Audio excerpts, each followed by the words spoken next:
अमेरिकेचे अध्यक्ष Donald Trump यांनी अमेरिकेमध्ये बेकायदेशीरपणे राहणाऱ्या भारतीयांना मायदेशी पाठवण्याचा सपाटाच लावलाय। या भारतीयांचा पहिला जथ्था भारतात पोहोचला। यांच्यापैकी बहुतेक सर्वजण डंकी रूटने म्हणजेच अवैध मार्गाने अमेरिकेमध्ये पोहोचले होते। अमेरिकेत जाण्यासाठी त्यांच्या कुटुंबियांनी लाखोंचा खर्च केला। अमेरिकेत गेल्यावर बक्कळ पैसे मिळतील या आशेने काही जणांनी लाखो रुपयांचं कर्जही काढलं। आता मात्र ट्रम्प यांच्या कठोर निर्णयानंतर अमेरिकेतली स्वप्न तर संपलीच, पण कर्जाचा बोजा एवढा मोठा डोंगर कसा फेडायचा असा प्रश्न अनेक कुटुंबांसमोर उभा राहिलाय। पंजाबच्या होशियारपूर जिल्ह्यातल्या उडमुड तांडा ब्लॉकमधली टाली गावातली ही दृश्य। गावच्या सरपंचांसह जाणती मंडळी लखबीर सिंहांच्या घरी जमली आहेत। चेहरे धीर गंभीर आहेत, कारण पण तसंच गंभीर आहे। अमेरिकेच्या ट्रम्प सरकारनं अमेरिकेत बेकायदेशीरपणे प्रवेश केलेल्या 104 भारतीयांचा पहिला जथ्था अमेरिकन सैन्याच्या विमानानं भारतात पाठवलाय। या जथ्यामध्ये लखबीर सिंग यांचा मुलगा हरविंदर सिंह याचाही समावेश आहे। अमेरिकेत बेकायदेशीरपणे वास्तव्य करणारे हे भारतीय असल्याचा दावा करत अमेरिकेने पाठवलेले हे 104 जण बुधवारी उशिरा रात्री अमृतसर विमानतळावर दाखल झालेत। पण हरविंदर सिंह अजून घरी परतलेला नाहीये। त्याची चिंता हरविंदरची पत्नी कुलजिंदर कौरच्या चेहऱ्यावर स्पष्ट दिसते।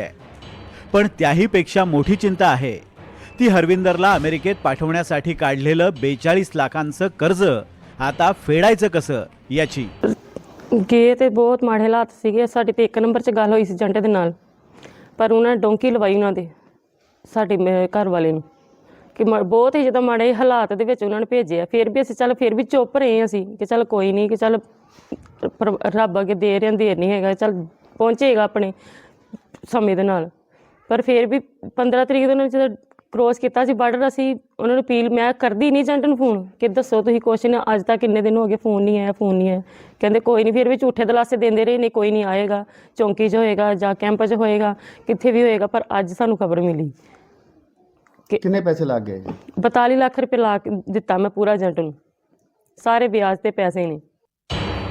8 महिन्यांपूर्वी अमेरिकेला जातो म्हणून सांगून गेलेला हरविंदर सिंह जरी भारतात परत आला असला तरी आपली फसवणूक झाल्याचा आरोप हरविंदरच्या वडिलांनी केलाय।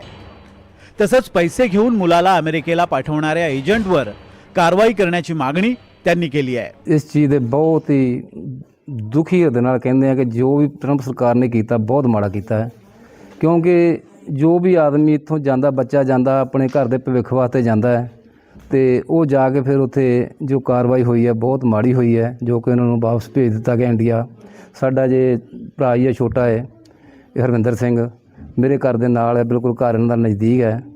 तो इन्होंने तकरीबन सारा पैसा चुक के 42 लाख रुपये इन्होंने ब्याज ते चुक के दिता है। जो एजेंट है वो थोड़े दिन पहला ही मेरे सामने भी इन्हों को 6 लाख रुपये लै गया।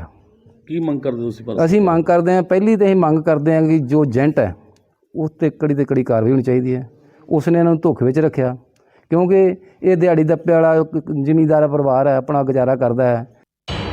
हरविंदर सिंह सारखे हजारो भारतीय दरवर्षी बेकायदेशीर मार्गाने अमेरिकेत प्रवेश करतात। अमेरिकेच्या कस्टम्स अँड बॉर्डर प्रोटेक्शन विभागाच्या वतीनं जारी करण्यात आलेल्या आकडेवारीनुसार ऑक्टोबर 2022 ते सप्टेंबर 2023 दरम्यान 96,917 भारतीयांनी या मार्गाने बेकायदेशीरपणे अमेरिकेत प्रवेश केला। यापैकी 41,770 भारतीयांना मेक्सिको सीमेवर तर 30,010 भारतीयांना कॅनडा सीमेवर अटक करण्यात आली आहे। अमेरिकेत बेकायदेशीरपणे दाखल होण्यासाठी वापरल्या जाणाऱ्या मार्गाला डंकी रूट म्हणतात। डंकी हा पंजाबी शब्द असून ज्याचा अर्थ होतो एका ठिकाणाहून दुसऱ्या ठिकाणी जाणे। आणि डंकी रूट म्हणजे अमेरिका, इंग्लंड किंवा एखाद्या प्रगत देशात छुप्या मार्गाने दाखल होणे। ज्या व्यक्तीला बेकायदेशीरपणे अमेरिकेत घुसायचंय अशा व्यक्तीसाठी 2 मार्ग असतात। पहिला मार्ग म्हणजे दुबई मार्गे मेक्सिकोमध्ये जाणं आणि तिथून चोरट्या मार्गाने अमेरिकेत प्रवेश करणं। पण अनेकदा थेट मेक्सिकोमध्ये दाखल होताच अशा घुसखोरांना अटक केली जाते, त्यामुळे हा मार्ग अधिक धोक्याचा मानला जातो। म्हणून बहुतांश लोक दुसरा मार्ग वापरतात। दक्षिण अमेरिकेतल्या कोलंबिया, इक्वेडोर, बोलिव्हिया किंवा गयाना अशा एखाद्या देशाचा व्हिसा मिळवून संबंधित व्यक्तीला त्या देशात पाठवायचं. अलीकडच्या काळात कोलंबियाद्वारे अमेरिकेत प्रवेश करण्याच्या मार्गाला पहिली पसंती दिली जाते. हा मार्ग पनामा रूट किंवा डॅरियन गॅप या नावानं सुद्धा ओळखला जातो. कोलंबिया आणि पनामाच्या सीमेवर असलेल्या जंगलातून हे घुसखोर अमेरिकेच्या दिशेनं मार्गक्रमण करतात. जंगली श्वापदं, प्रतिकूल हवामान आणि स्थानिक लुटारूंच्या टोळ्यांना चकवा देत या घुसखोरांना मार्गक्रमण करावं लागतं. जंगल आणि डोंगराळ भागातून 8 ते 10 दिवस प्रवास केल्यानंतर पनामा, निकारागुआ आणि ग्वाटेमाला मार्गे मेक्सिकोच्या दक्षिण सीमेवर निर्वासितांचे हे जथ्थे पोहोचतात आणि तिथून अमेरिकेत प्रवेश मिळवला जातो. याच डंकी रूटनं अमेरिकेत दाखल होणाऱ्या अशाच एका निर्वासितांच्या तुकडीचा एक व्हिडिओ NDTVच्या हाती लागलाय. तो पहा.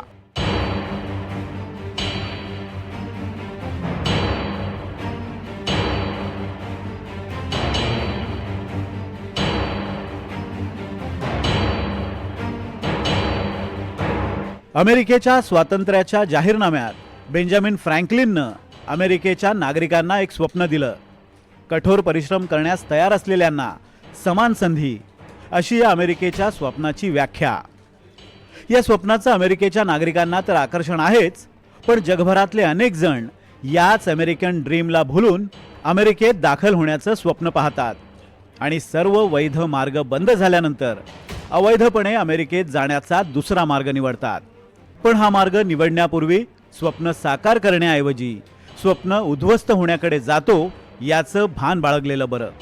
Bureau report, NDTV Marathi.